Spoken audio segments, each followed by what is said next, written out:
خجنا محترم اجمولی صاحب دا څلورمې ناحیې څخه سلطان مسعود نورانی او حزب الله پوښتنه کوي چې د خدای جل جلاله خدایي لذات د خدای سره عین ده او که غیره.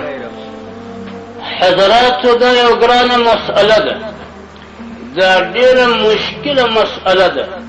صفات الله ليست عين ذات ولا غيرا سواه ذا انفصال.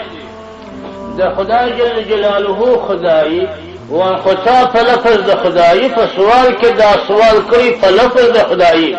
خدایي د پاک رب جل جلاله الوهیت دی، د هغه وحدانیت دی، د هغه ربوبیت دی چې الله جل جلاله خالق د عالم دی، مالک د عالم دی، رب د عالم دی. نو د خدای جل جلاله صفات لك علم، لك قدرات، لك اراده، لك سمع، لك بصر، دا صفات د پاک رب جل جلاله دا پر مسلک د اهل اسلام او پر مذهب د حضرت امام ابو حنیفه رضی الله عنه دا نوعین دي نه غیر دي.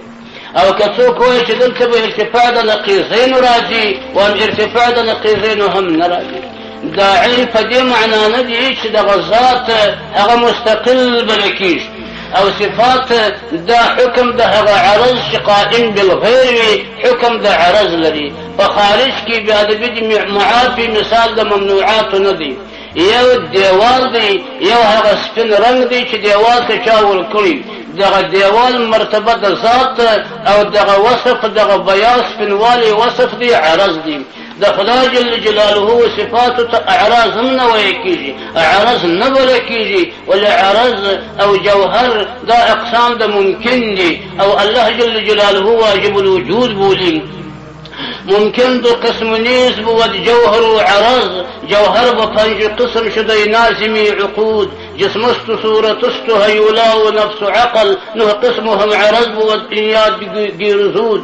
كيفوكم إضافتهم فعل انفعال، هم ملك وضع أين متابش نوي ودود. فسواجب الوجود بريقشت ذي صفات، كو هست لم يزل أزل هم چنان كبود. الله جل جلاله دا ازل سا قدم دی، صفات ام قدم دی، صفات دا الله عین ذات ندی، ذکر ذات اغا مستقل بلکیجی، صفات غیر مستقل بلکیجی او غیر دا ذات پا دی معنا ندی چه منفق دا ذات دی وگرزی.